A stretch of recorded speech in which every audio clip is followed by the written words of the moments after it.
Hello, everybody. This is Pete from PA Labs, and I'm picking up today on yesterday's video of the Ultimate Map Maker, which is the RPG style map maker. Did a lot of learning yesterday and got a whole lot rolling. In today's video, I'm kind of backing us up to pretty much an empty screen. So we're not going to create a project right now. I actually pulled a project out of the database when you say no. So I have a project. He's got a default screen. We have a default project. It gets one map in one layer. These numbers can actually be all the way up to 100 by 100. But if you notice, we have no tile sets. So I've been firming this up now, and we can come in and add, and let's go ahead and import the world tiles. Um, I come over here, and I'm going to select world A1. And if you notice, the world tile set folders have A2, B, and C. And so this is uh, these two make up A, and that can go 3, 4, 5. It can be a whole bunch. Same with the B's and C's. B's are like structures and stuff, and C's can be some structures, but it usually entails a whole bunch of items and whatnot. So then there's D and E. So I've programmed the system to you select A1, and I'm going to get everybody who starts with world underscore. I'm going to load the whole set for you. So it's an automatic process. I need to put a slider bar in here, but it's doing its load, as you can see. It does an awful lot there. Right now it's going kind of slow because my resources are a little bit limited. So you get all the tiles, and this is a 24 by 24 representation of each of the tiles. And so uh, based on names, we identify what is a blocked hex. Uh, so grasslands aren't, wastelands aren't, hills you can walk on, mountains you can't, deserts you can walk on, clouds, no, sorry, you don't walk on clouds. At the moment, I don't have a way to change these values or tweak them really quick, but that will come in time. And then you can go look at the B values, and all the individual tile names are imported. There'll be we have a pond. Well, you don't walk in ponds, and oh, I guess that one's frozen. Maybe I need to go tweak that a little bit. So we have a lot of here: rock, mountains, villages, fortresses. There's an awful lot. If it's a wall, they're blocked. I guess if it's a wall and gate, it needs to be unblocked. So anyhow, I just wanted to run you through the import part of this, and it's still being massaged out.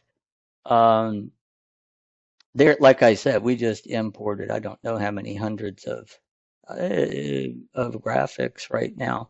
It's saving them all to the database. So you have the world A, B, and C. So I'm keeping this more in um, the style of RPG. So you can select based on types. So here's the world A, and all the A's, remember we had an A1 and an A2, all of the A's are combined into A. So you'll see them all here. And there's a few more tweaks to this coming before it gets released. I want to show you what the A tile looks like. And so if you notice, there's virtually three identical tiles. And this has to be imported differently than how I am importing it. I originally was looking, I'm looking, these are MV. If you're familiar with the RPG game, these are MV tiles, and MV tiles add multiples of these guys. And the reason for that, so you get three and then one, a three and then a one. Now, these guys over here are also special. So what this is doing, get out of there, is this is kind of like its own little sprite sheet. So you can have the little waves on the water or the bubbling cauldron of the lava, that sort of thing. And so these, when they get replicated here, in the game, I'm currently picking them up as individual tiles. That's got to change. So here, when we come out, let's go ahead and build a circle. I got circle working yesterday too. And you start at the center of your circle and work out, and it builds the circle for you. And Circle sadly does not handle using. I'll see if I can figure a way, but I don't think it's going to work like the square does. When we start a square and it does this, I mean, I could use these corners here, here, and here, and the flat at the top. I'll give that a try and see how that works out. It might come out pretty cool. But so we have three of these now over here, and I think they need to be one. And then what we'll create is the images with the individual frames that are automatically incremented. Okay, so while it's sitting on the screen, it's going to be automatically incrementing every 100 milliseconds or 50 milliseconds or whatever we want to set it at. And so that would give the impression that these are waves and that sort of thing. And we'll bring in all three. I suspect these are just slightly different. Yes, the patterns are a little bit different. So what your eyes will see will be the blending of that. The other thing still to work on here is the joining. So if I join this, let's say I want to overlay that, but I want it to join up with this identical tile.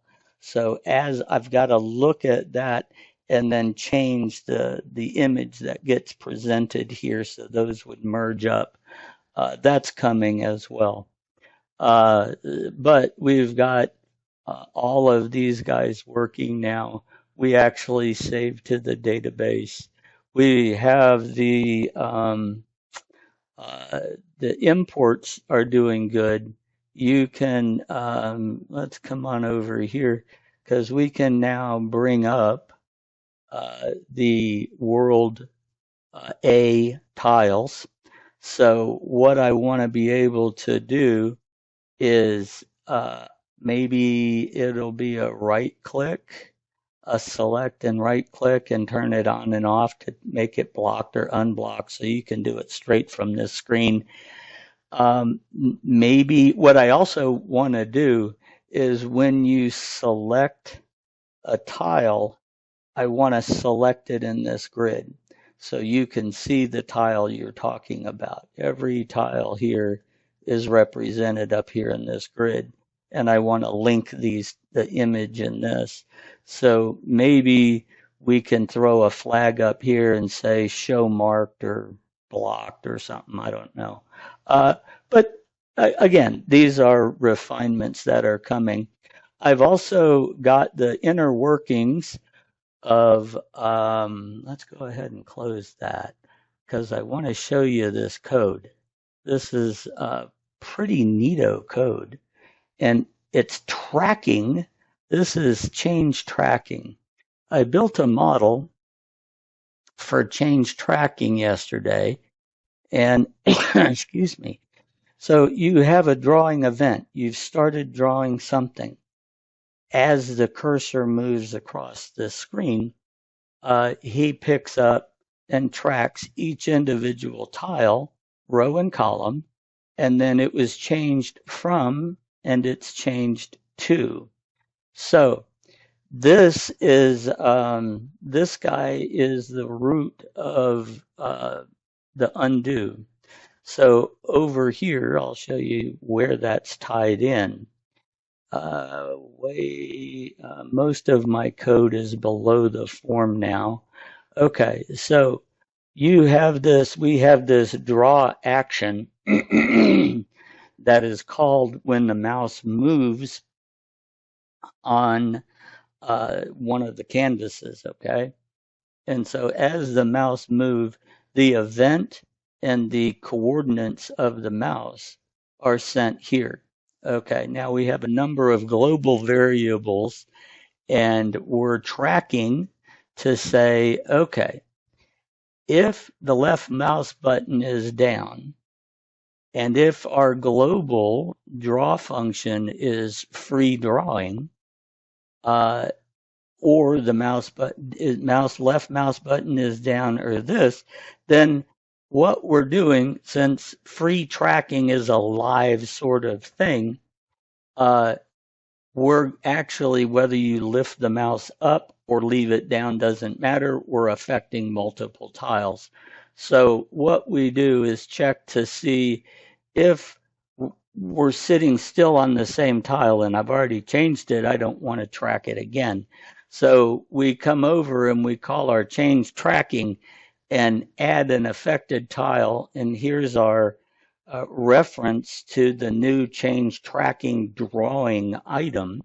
This is created when the left mouse button is actually clicked on the canvas itself. So here we're just saying, add this tile. Here's what he was. Here's what I'm changing him to. So this is the little pop-up that you saw of those. We didn't show that, did I? Let's come in here and you can see this tracking show up where he's tracking how many tiles I've affected. So, or actually tracked coming through the system on this. So let's see. No, use the one I got in the database. I don't want you to generate a new one. Okay, so we go to free drawing here, which is there we go.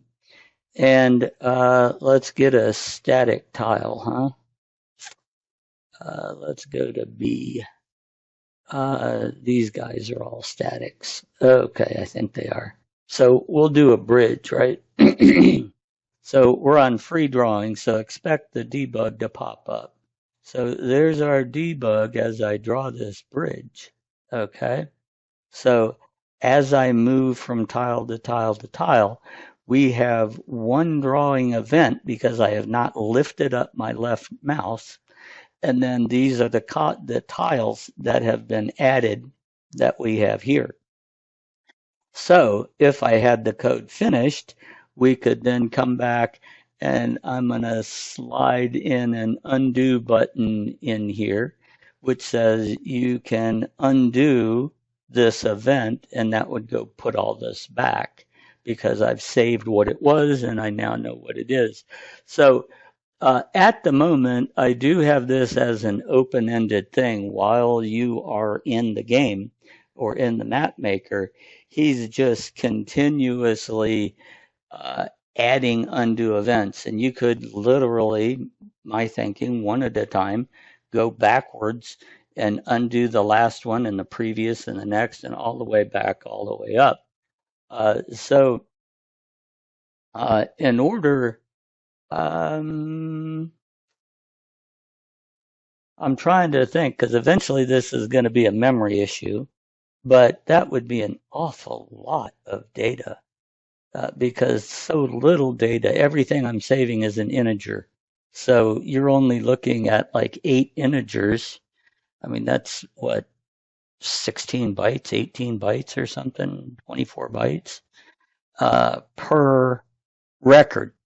So right here we would have 11 times 24, 220 some odd, 230 bytes or something's used on that one change event. To get to a gig, geez, I can't even imagine how much that would take to get all the way up to there. So yeah, it's right now open-ended.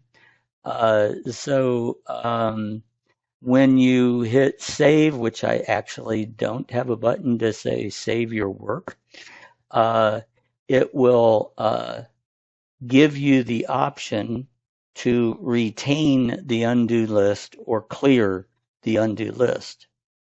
So that way you can stay working. Save doesn't mean you close the app. When you close the app, the undo list is gone. So this is only while you're in the system, and you can periodically save and keep your undo so you can continuously go back and undo. So here we should see the increment go. Oh, I closed it, didn't I? Oh, I didn't think you would go that far ridiculous.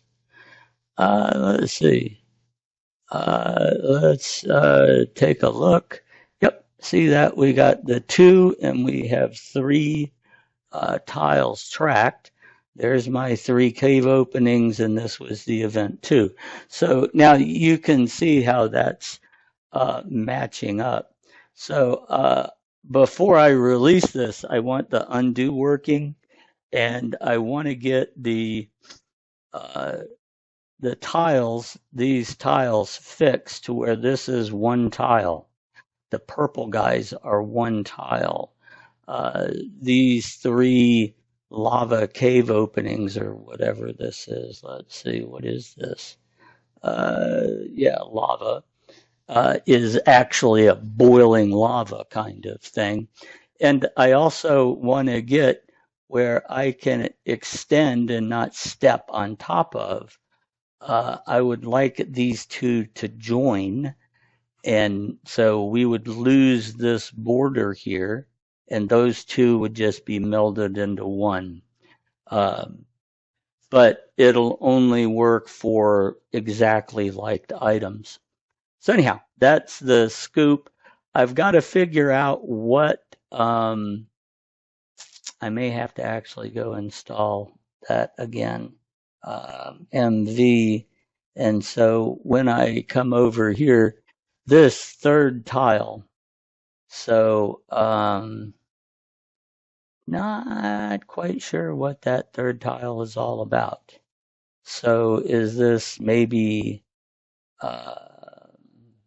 I don't know. To be honest, if somebody knows, drop me a hint, will you? It's like these whirlpools. Maybe these are winds that blow or something. This looks like a waterfall. So is all 6 of these squares on top of each other? That would kind of be my guess. At least this would be like the waterfall or snow blasting in or some such. But I don't quite know how to do that. Right now, I'm treating them as these guys. Okay, so if we, oh, this is getting long. Yeah, this would build a. This is the same as this hex. So anyhow, that is the scoop for the update today on my ultimate map maker, RPG style map maker. So I want to thank y'all for watching and stay tuned. Tomorrow I'll give you another update.